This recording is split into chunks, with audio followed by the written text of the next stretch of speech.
or what are your ethnic origins? Do you identify yourself as African Canadian, or Caribbean Canadian, or other? Cool. So I was born in Canada, born in Scarborough, Ontario, born and raised, first in my family. My parents came from Guyana, and I guess I would identify myself as an Afro-Caribbean Canadian. My parents are mostly an Afro-Caribbean mix. In our hip-hop crew, we had a subgroup called GBC, Guyana Bus Crew, or Guyanese Blooded Canadians. So it's just, Canada is like the pot where the ingredients were put together, and the ingredients came from Guyana, so Guyanese Blooded Canadian. Like most people in Toronto, we're of diverse backgrounds, and that's what makes Toronto such a strong place, because we are so enriched by many different cultures. I have a poem called GBC, where I kind of explore culture. I won't say the whole poem, but I'll share a line or two with you. Folklore, fork loads of food, musical milieu, culture's much more. My exotics whitewash lost before I ever got it.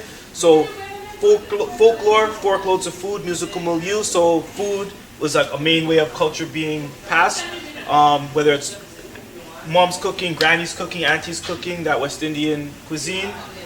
Folklore, hearing stories about my parents' childhood and the way that they grew up. And musical milieu, music was a main way that the culture was disseminated or spread. Basically, we knew it was summertime when I'd be hanging out with him, alternate weekends or whatnot. Summertime when he'd be playing calypso and soca music during Caravana. So mostly it was trickle down from my parents. But because I didn't grow up in Guyana and live in Guyana, there's a little bit of a disconnect. My lived experience is Canadian. But then again, on that other hand, when certain other Canadians see you, and because of how you look, they're like, yo, you're not really Canadian.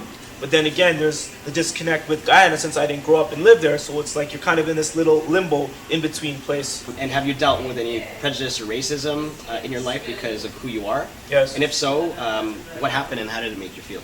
The other times where I've experienced prejudice or whatnot was in the education system. 2 occasions where, for whatever reason, it was perceived that I could not produce the work that I produced. In grade 6, I wrote some poem, and then my teacher, she assumed that I had parental help with it, and came to me and said, oh, there's no way you could have written this at 12 years old. Your parents had to help you. And just the way that it was an accusatory tone, not asking me, not giving me the benefit of the doubt, but just assuming for whatever reason that I could not produce that. And fast forward a few years later, probably grade 12, similar situation happened. A teacher, she read my essay and said, oh, you couldn't have written that yourself. If that's the case, oh, you should be writing, your master's in university. Just basically being prejudged for whatever reason. I could not produce the quality work. And I kind of attribute that, whether right or wrong, to my skin color. In their minds, they had this perception that somebody who looked like me couldn't produce the work that I did. Okay. So how do you ensure that your students learn about inclusiveness as well as the LGBTQ2 spirit community? Well, being a Catholic teacher, there's kind of like a little tricky space through which to navigate. Number one, we as educators, our main goal is to promote safety of all students and try to teach mutual respect of everybody. The Catholic Church does have its opinions on sexuality, so there's certain wordings I have to be careful with. But at the same time, the church is making slow progress to not be as discriminatory, if you will, but there's still more growth to go. But I think number one, I just try to help students recognize, check for a person as a person, forget the labels, we're individuals first. And number one, I think sharing my own experiences, because whether it was coming from, a heteronormative, heterosexist Caribbean culture, there's a lot of homophobia in our Caribbean West Indian background. So I've gone through my own journey of getting out of homophobia, getting out of heteronormativity, heterosexism. So one story I like to share with my students I feel is very poignant. Up until around grade 11, I used to very, very loosely use the F word. I won't even say it now because I actually removed that from my vocabulary. But I used to drop that like it was burping, right? Drop it like it was passing gas, very loosely. But then even in class, and then my grade 11 math teacher overheard me saying that and called me out on that and says, that's a very, very hurtful word to use. You shouldn't be using it. Do you even know what it means? And I thought I was all big and bad. I'm like, yeah, I know what it means. It's a cigarette. That's like the English slang. And even also it's a bundle of sticks, firewood. Those are the origins of that word. And then he said, but do you know why they used to call homosexuals that? And that part I didn't know. And he schooled me and showed me it's because they used to burn homosexuals like they were firewood, like they were a bundle of sticks. And when I heard that kind of set off the light bulb in my eyes, in my mind. I'm like, wow, I didn't know the hatred behind that word. And that led me to purposely remove it from my vocabulary.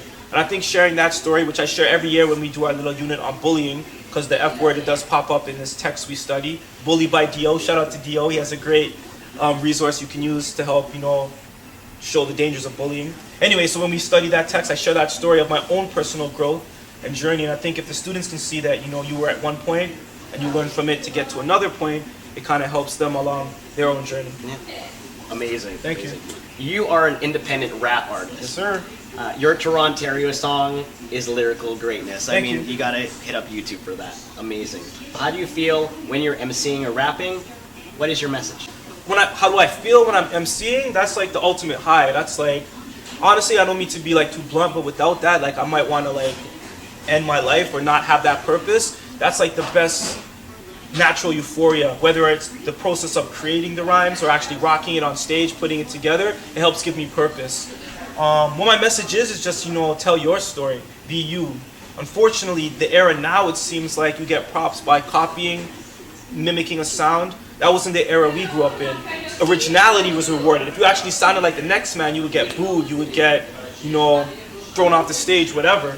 So my message is, be true to you, tell your story, and express your reality, full-fledged without fear. Because there's already so-and-so, there's already this and that, but if you mute your own story, you're robbing the world of hearing another chapter.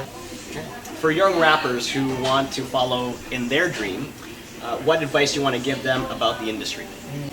Well, truthfully, I wouldn't say I'm the most qualified to speak on the industry per se. I more consider myself like an independent, struggling artist, or whatever you want to call it, that hungry, starving artist. I would try to tell them be themselves, but it seems like the industry doesn't reward that. So I guess I would number one tell them, what do you want to be? Do you want to be a pop artist / entertainer, or do you want to be an artist? If you want to be an artist, we can talk all day. I can help you build with that. If you want to be a pop entertainer, there's not much advice I can give you, because those are two different lanes with two different goals. But if you want to be an artist, again, be true to yourself, tell your story, and look at you people around you.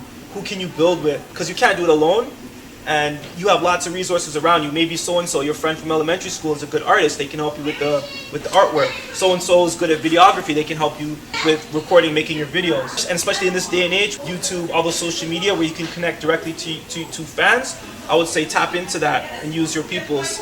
And again, number one, be true to you. Who or what inspires you in life? What are your career goals or future plans? Life is the greatest inspiration. Every day, you can get inspiration to write a song about a good experience. You can get inspiration to get a song from a bad experience, whether your heart got broke, or whether this girl liked you or whatever, or even just waking up. That in itself is an experience. In terms of my music, my goal is just to try to have the music reach as many people as possible. And beyond that, I would like to publish a book of poetry. I've done my 3 albums. The third one is the MikeAll album, shameless self-promo plug. I'm very, very proud of this, my 3rd solo album, my best album yet. But beyond that, I actually want to get into publishing a book of poems, and or maybe a book about how to use hip-hop, how to use poetry in the classroom to foster students' creativity and or their confidence. Beyond that, in terms of education, I don't really have any goals to go outside of the classroom, but I would like to see if I can expand hip-hop lessons, maybe become like a resource for using hip-hop in the classroom to connect with you. Any closing words or remarks for our people about diversity? Most definitely. Well, diversity, look at it as a blessing, not a burden. Look at it as a way to enrich. If our meal was all the same, it would be pretty boring. A rainbow is beautiful because of its many colors, and not just because it's all red or blue or green or whatever. One color is kind of limited, so we want to have that full spectrum. And I would say number one, don't rob the world of who you are. To quote Oscar Wilde, be you, everybody else is taken. And we need to hear everybody's story told so we can get a better perspective of the true human experience. And as always, it's hip hop, so I like to end with peace, love, unity, and having fun. One love.